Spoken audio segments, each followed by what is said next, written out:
Oi gente, bem-vindos ao meu canal novamente e hoje vamos dar início à segunda Nephi do livro de Mormon.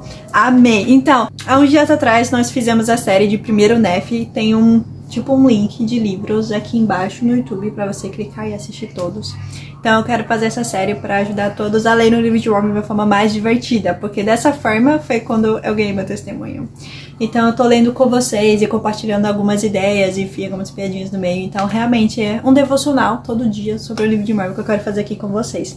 Espero que gostem e se não gostarem, paz do Senhor pra vocês. Então hoje a gente vai começar e vai ser bem legal, porque como eu disse no primeiro vídeo do livro de Mormon, segundo Nephi é o livro, basicamente Isaías, porque Nephi foi um profeta que amava os escritos de Isaías, então ele reescreve alguns escritos que ele tinha do profeta Isaías já aqui. Então a gente vai ler, que é bem legal. Se você quiser entender porque os nefitas, ou seja, o povo americano, né, os primeiros povos americanos, tinham os escritos, por exemplo, de Isaías, ou seja, o Velho Testamento, é porque eles eram também um povo judeu e eles tinham uma placa de latão, que eram basicamente alguns reescritos que tem na Bíblia, que os judeus já tinham também.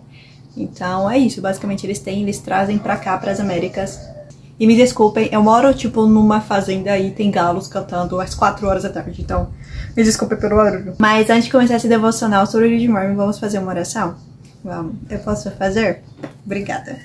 Espero que você faça em casa também, ok? Ok. Nosso querido bondoso amado Pai Celestial, nós agradecemos por essa oportunidade de estarmos juntos aqui para ler e adorar o Senhor. Nos proteja, Senhor, para que o Espírito Santo possa testificar pra gente se essas palavras são verdadeiras ou não.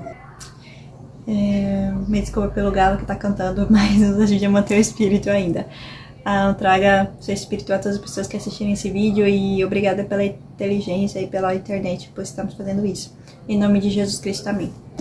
Gente, esse galo, eu já sei, esse vídeo todo vai ter galo cantando. Mas segundo Nephi, começa na página 60. Todo capítulo tem um resuminho, sabe? E o resumo de Nephi é bem pequeno, então eu posso ler. Ele fala assim: um relato da morte de Lehi. Os irmãos de Nephi rebelam-se contra ele. O Senhor adverte a Nephi que parta para o deserto, suas viagens no deserto e outros relatos. Então, para você que caiu de paraquedas aqui, o livro de Mormon são escritos dos judeus aqui nas Américas, ou seja, os povos americanos antigos. Então é um livro equivalente à Bíblia, então é um livro sagrado sobre Jesus Cristo também. Nephi e sua família são o primeiro povo a pisar aqui. Depois de muito tempo, eles vão descobrir, seus descendentes vão descobrir que existia um povo judeu também muito anos antes dele, que chegaram aqui também, só que eram desconhecidos. Mas basicamente o primeiro povo a escrever o livro de Mormon é esse povo aqui. E Lehi, ele vai morrer, o pai de Nephi, né? Porque ele é muito velhinho já. E Nephi tem irmãos. Tem Laman, Lamuel e Sem. Laman e Lamuel são muito rivais de Jesus Cristo. Ou seja, eles odeiam Lehi, o profeta. Eles odeiam Nephi, que vai ser um profeta também. Então Jesus Cristo vai ajudar ele a fugir e a criar seu povo, né? O famoso Nefitas. E os Lamanitas vão ter suas famílias também. Então eles vão se separar aqui dentro das Américas. A gente vai ler o começo disso, ok? Então começa assim, capítulo 1. Então aconteceu que depois de Nephi haver acabado de ensinar meus irmãos, nosso pai Lehi também lhes disse muitas coisas e narrou-lhes as grandiosas coisas que o Senhor fizera por eles, ao tirá-los da terra de Jerusalém. E falou-lhes de suas rebeliões quando estavam sobre as águas e da misericórdia de Deus, salvando-lhes a vida para que não fossem tragados pelo mar. E falou-lhes também sobre a terra da promissão que haviam alcançado. Quão misericordioso o Senhor havia sido, avisando-nos para fugirmos da terra de Jerusalém. Mas eis que disse ele: tive uma visão, pelo qual sei que Jerusalém foi destruída. E se houvéssemos permanecido em Jerusalém, teríamos também perecido. Então, Lehi nesse momento aqui, que eles estão aqui nas Américas já, 588 a 570 anos antes de Cristo. Nesse momento, ao mesmo tempo, lá em Jerusalém, os judeus estavam sendo escravizados por Babilônia já, né? Mas disse-lhe ele: não obstante nossas aflições, recebemos uma terra de promissão, uma terra escolhida acima de todas as outras terras. Uma terra que, segundo o convênio que o Senhor fez comigo, será uma terra para a herança de minha posteridade. Sim, o Senhor concedeu esta terra por convênio a mim e a meus filhos para sempre, e também a todos os que forem tirados de outros países pela mão do Senhor. Portanto, eu Lehi profetizo de acordo com o Espírito que opera em mim, que ninguém virá a esta terra a menos que seja trazido pela mão do Senhor. Isso é uma frase que eu quero muito compartilhar com vocês daqui a pouco, peraí. Portanto, esta terra é consagrada consagrada àqueles que ele trouxer. E se acontecer que o sirvam de acordo com os mandamentos que ele deu, será uma terra de liberdade para eles. Portanto, jamais serão reduzidos à escravidão. Se o forem, será por causa de iniquidade. Porque se houver muita iniquidade, a terra será amaldiçoada por causa deles. Mas para o justo será abençoada para sempre. E eis que é prudente que essa terra não chegue ainda ao conhecimento de outras nações, pois eis que muitas nações ocupariam totalmente a terra, de modo que não haveria lugar para uma herança. Portanto, eu e obtive uma promessa de que se aqueles que o Senhor tirar de Jerusalém guardarem os seus mandamentos, prosperarão na face desta terra, e permanecerão ignorados de todas as outras nações, a fim de que ocupem essa terra para si próprios. E se guardarem seus mandamentos, serão abençoados na face desta terra, e não haverá ninguém para molestá-los, nem para tirar a terra de sua herança, e habitarão em segurança para sempre. Mas eis que quando chegar o tempo em que degenerarem, ou seja, esse povo vai cair uma hora, caindo na credulidade, depois de haverem recebido tão grandes bênçãos nas mãos do Senhor, terra tendo conhecimento da criação da terra e de todos os homens, conhecendo as grandes e maravilhas do Senhor desde a criação do mundo, tendo recebido o poder de fazer todas as coisas pela fé, possuindo todos os mandamentos desde o princípio, e tendo sido trazidos para essa preciosa terra de promissão pela sua infinita bondade, eis que digo, se chegar o dia em que rejeitarem o Santo de Israel, o verdadeiro Messias, seu Redentor e seu Deus, eis que sobre eles recairão julgamentos daquele que é justo. Sim, ele trará outras nações até eles e dar-lhes poder, e tirar-lhes a terra de sua posse e fará com que sejam dispersados e feridos. Isso é algo muito legal, porque a terra da promissão que ele está falando é a América. Captou isso? Ok, América. Qual é a história da América, principalmente aqui no Brasil, que a gente estuda? Não foi um povo português que queria chegar na Índia, mas aí tem uns escritos, o diário que chegou aqui ao Brasil, né? Ele fala que ele sentiu pelo Espírito, porque ele era um povo cristão, os portugueses eram cristãos. Eu acho que até hoje em dia, o cristianismo é grande lá. Ele falou que pelo Espírito ele sentiu que ele deveria tomar aquela rota e não a outra. E ele chegou aqui jurando que era a Índia, mas na verdade era as Américas. Quando o Leí fala isso, o povo nefita, depois pra frente a gente vai entender juntos, que o povo nefita é um povo justo, a maioria. Depois de um tempo eles pecam também, eles ficam iníquos, mas a maioria deles é justo. Os lamanitas são muito injustos, mas com o tempo eles se arrependem. Acontece que com o tempo os iníquos vão ficar tão grandes que eles vão matar nefita, lamanita, e não vai sobrar nenhum justo. Só os descendentes ruins, que não acreditam mais em Deus, que não acreditam mais no Messias. Esse povo fica crescendo e tal, porque os justos já morreram, inclusive Moroni, o último autor do livro de Mormon, morre também e enterra as placas, sendo um homem justo de Deus. Não que ele era perfeito, né? Os nefinos são perfeitos, mas eles, nem os lamanitas que se arrependeram, mas eles eram cristãos. E aí eles morrem e só ficam as pessoas que não acreditam em Deus. E essas pessoas têm e são os descendentes dos povos que estavam aqui na América, quando os portugueses, os ingleses chegam também, né? E esse povo é escravizado, a gente sabe muito bem disso, né? Essa história do Brasil, os Estados Unidos, a América Central, enfim, eles são escravizados. E mesmo assim, muitos se arrependem e muitos voltam a crer em Jesus Cristo. E até hoje a gente preserva a cultura, né? Porque é a nossa cultura, que não é um povo bom, né? A gente vê que eles não têm tanta culpa. Mas no livro de Mormon a gente aprende que eles já foram um povo que acreditava muito em Deus. Não foi os brancos, vamos dizer, que trouxeram o cristianismo pra cá. Já tinha o cristianismo aqui. A questão é que ele se perdeu, porque foi um povo que parou de acreditar. Então isso é muito louco, como o livro de Mormon realmente ele traz não só um testemunho a mais sobre Jesus Cristo, mas ele responde também a história de nosso país, a história do cristianismo aqui. Não somos o povo que foi colonizado até sobre a fé, mas somos o povo que já tinha essa história, já tinha essa relação com Jesus Cristo. Olha a importância desse livro para nós aqui na América. Então vamos continuar lendo. Sim, de geração em geração haverá derramamento de sangue e grandes calamidades entre eles. Portanto, meus filhos, quisera que vos livrasse, sim, quisera que desses ouvidos a minhas palavras.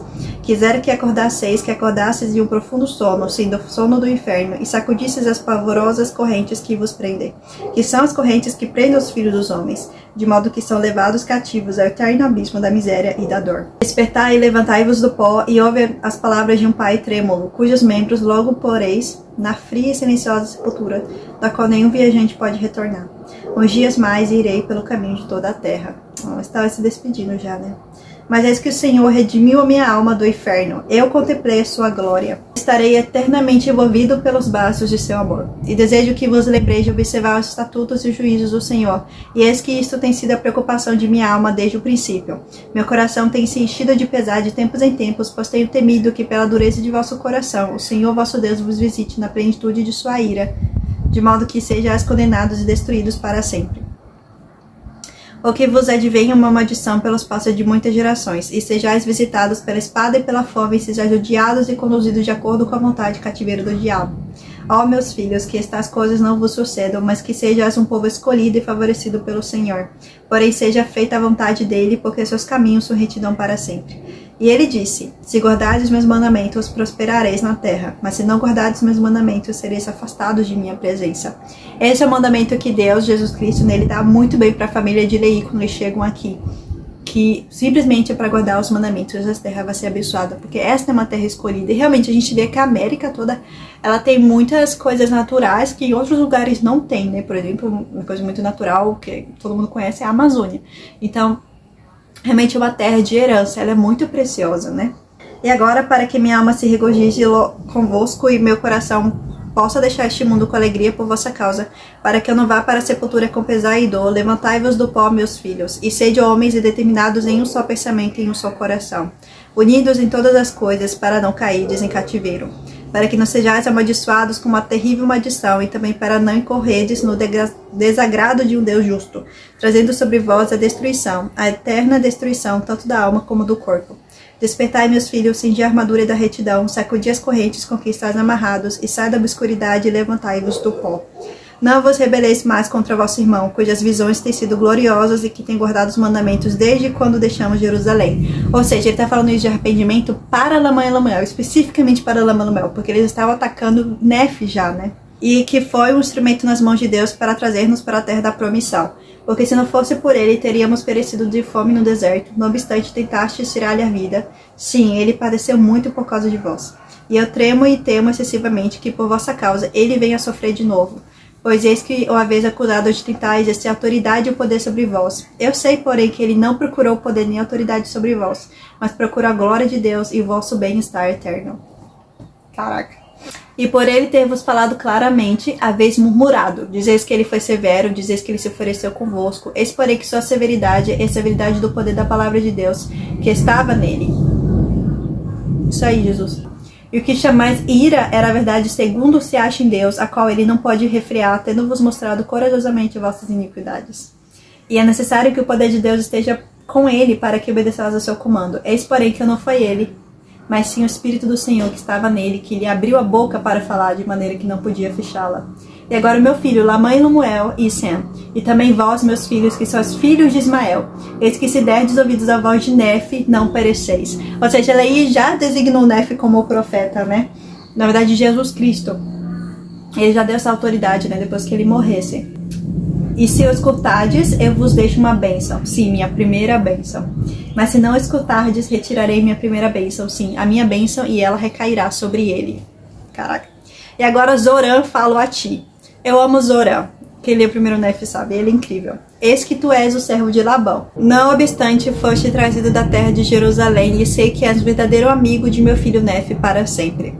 Como tens, portanto, sido fiel, teus descendentes serão abençoados com os dele, para que prosperem por muito tempo na face desta terra. E nada, a não ser sua iniquidade, prejudicará ou perturbará sua prosperidade para sempre na face desta terra. Amém. Portanto, o Senhor consagrou essa terra para a segurança de tua descendência, com a descendência de meu filho, se guardares os seus mandamentos. Isso é muito, muito legal. Isso é incrível, na verdade. Então, esse é o primeiro capítulo de segundo Nefe. E eu queria fazer só o primeiro capítulo, pra gente já entender o que vai ser o primeiro, ou o segundo Nefe, né? Que vai ser mais já o povo separado, né? Nefe separado de seus irmãos, e Lamã e Lemuel pra cá. Nefe junto com Sam, Zoram, né? E todas as pessoas que querem seguir Jesus Cristo, ó. Então a gente vai ler isso, que é muito, muito legal. Espero que vocês compartilhem esse vídeo com seus amigos. E é isso! Fique com Deus. Vamos se receber você na comemoração? Vamos! Você vai fazer e eu faço aqui, ok? Com licença. Nosso querido e bondoso e amado Pai Celestial, Deus, muito, muito obrigada por essa oportunidade de ter sua palavra aqui em terra. Muito obrigada pelos profetas. Muito obrigada pelo seu Espírito que esteve conosco. Nos abençoe para que possamos praticar o seu evangelho nas ruas onde a gente estiver e em nossas famílias também. Que o Senhor possa nos ajudar a sempre ser lembrado do Senhor e viver em sua glória para sempre. Nós te amamos, em nome de Jesus Cristo, amém. Muito obrigada a vocês que assistiram o vídeo e continue assistindo essa série comigo. Vamos ler o livro de Mórmon juntos, que vai ser muito importante. E é isso, qualquer dúvida, qualquer comentário, comente aí, deixa aí, compartilhe. Beijo, tchau!